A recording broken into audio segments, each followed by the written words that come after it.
Hello, everyone, and welcome back. The MLB trade deadline has passed, and boy, was it an exciting trade deadline. We had so many trades go down, including debatably the biggest trade in MLB history. And sorry I haven't been uploading the last couple of days. I was out on a a camping trip. Wasn't able to make any content, but I'm back. I'm going to go over all the trade deadline stuff, and I'm back to be pumping out content for you guys. So yeah, we're going to jump right into it. I'm going to show every single trade that happened, but I'm only going to talk about like the big trades. We're starting out with Daniel Vogelbach going to the New York Mets. So Mets get a first baseman DH. And so pretty good trade there for the Mets, adding a good bat to their team. And that was the first trade that really kicked off the deadline. Then we moved to July 27th, where the Yankees got Andrew Benintendi from the Royals. And this was a pretty big trade. Benintendi has been struggling since he got to New York, but he'll figure it out. He'll start to get going, and this is a really good trade for the New York Yankees. Then there was a trade on July 28th. Nothing very important happened, but then we get to July 29th. And this is really when things started to get crazy. Luis Castillo traded to the Seattle Mariners in exchange for a big package. Noelvi Marte, Edwin Arroyo, Levi Stout, and Andrew Moore all going to Cincinnati. This really set the bar for how expensive the market was going to be, especially pitching. This was a huge trade.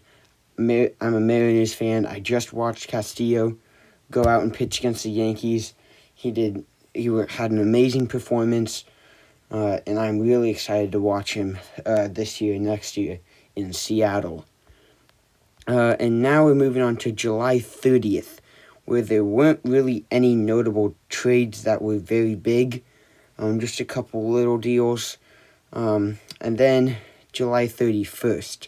This was Sunday, 2 days before the trade deadline. Only one trade happened, very, very small. So nothing really happened over the weekend. But then we got to Monday and Tuesday, and that's where things started to pick up. The first big one was San Diego getting Josh Hader, and they gave Milwaukee a lot back. They basically exchanged two of the pitchers with the most saves this year for each other. But San Diego getting the better pitcher in the deal. So an upgrade. That's upgrade number one for San Diego, and boy, did they have a lot.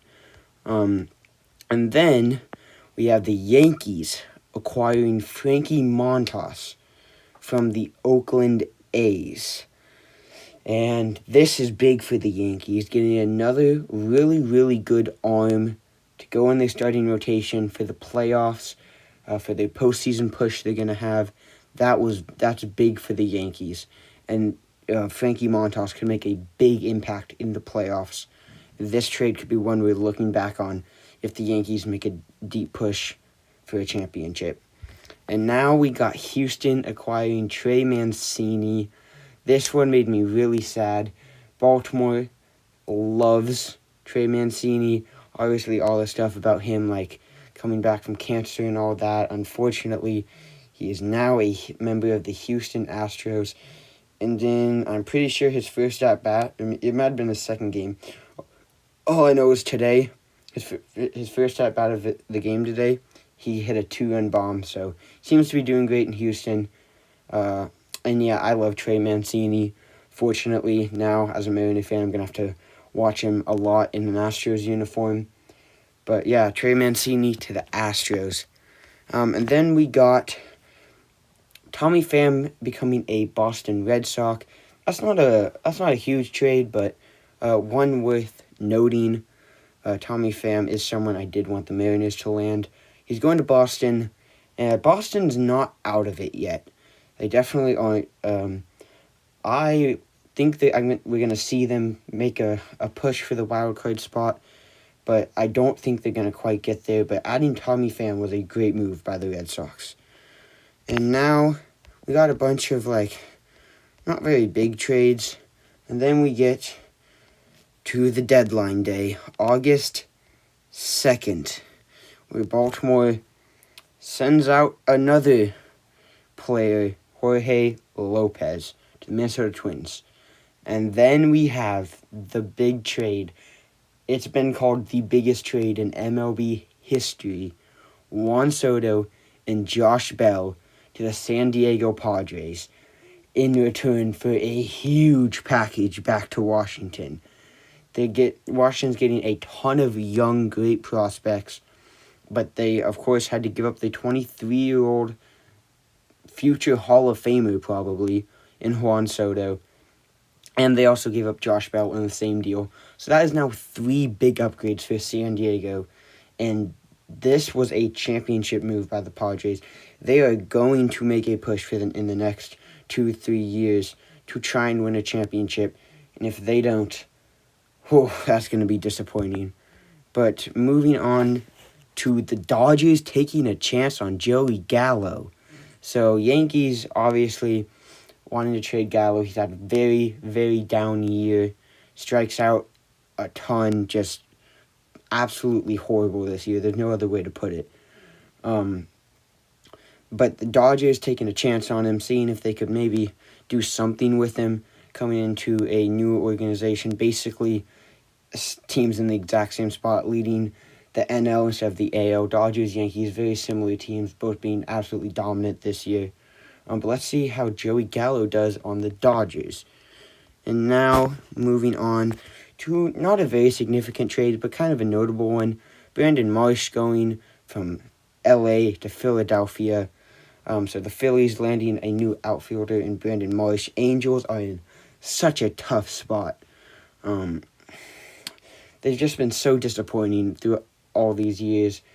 Now there's all this stuff with Ohtani wanting to leave, Trout having these back problems. It's rough for Angels fans. And now we have Philadelphia landing David Robertson. So good for Philadelphia, making some pretty good trades. Philadelphia definitely improved a lot during this deadline. But moving on to, guess who? The San Diego Padres. Getting Brandon Drury from Cincinnati. And that is upgrade number 4 for the San Diego Padres. They had a huge deadline, and their team is it's so good now. But also, taking note of the Darren Ruff and J.D. Davis kind of swap there. I don't like this trade for the Mets. J.D. Davis ain't great. Darren Ruff ain't much better, though. But that's also kind of a notable trade down there. Then we move up to another kind of notable trade, I guess. Brett Phillips going to Baltimore. Obviously, I just like this guy. He had that clutch hit in the World Series against the Dodgers for the Rays in one of the craziest plays in probably MLB history. That's such a cool play, and that always makes Brett Phillips have a special place in my heart. Now moving up to Philadelphia again, acquiring Noah Syndergaard from the Angels. They got Thor, a great starting pitcher. So Philadelphia had a pretty good trade deadline. And then we move up to Toronto, acquiring Whit Merrifield from Kansas City for absolutely nothing. And this really kind of annoyed me because I wanted the Mariners to get him. Instead, it is Toronto, who they will probably come across in the playoffs, or in a deep playoff push. Like, the Mariners, I really wanted them to get Merrifield, and they didn't, and the worst part is they went to the Blue Jays for absolutely nothing. But good for Toronto, getting a solid infielder there. And then we got Atlanta getting Iglesias from the Angels. Angels just dealing everybody out left and right. It's so sad for the Angels. Everyone's gone from that team except for Trout and Ohtani. And Ohtani is literally being a one-man show down in Los Angeles with Trout being injured. And I feel so bad for him. Get Ohtani out of LA. get him onto some team where he will get a chance to play in the postseason. Same with Mike Trout. Let them have some postseason experience. Everyone wants to see that. Everyone. I'm a Mariners fan. I hate the Angels, but I want to see Trout and Ohtani in the postseason. Everyone wants to see him in the postseason. But yeah, that's about all of the notable trades for the 2022 MLB trade deadline. It was a very exciting one. And the Soto trade, I am still in shock about. That is the biggest trade in MLB history. Not only is it Soto going to San Diego, but it's also Josh Bell. And San Diego is now, I'm going to say it, San Diego is the big winner of this trade deadline. And honestly, I do want to say, I do think the Mariners are kind of a loser in the deadline, other than the Castillo trade. They did the Castillo trade, making me think, oh, they're going to go out, they're going to go so big, they're going to trade for so many different players, going to add some bats, add some more bullpen help, and they really didn't do that. So I think the Mariners had the most disappointing deadline to their fans, one of the most disappointing deadlines to their fans, and San Diego had the most exciting deadline. But yeah, let me know what you guys think of the trade deadline down below. Make sure to like, subscribe. That's all I got. Peace.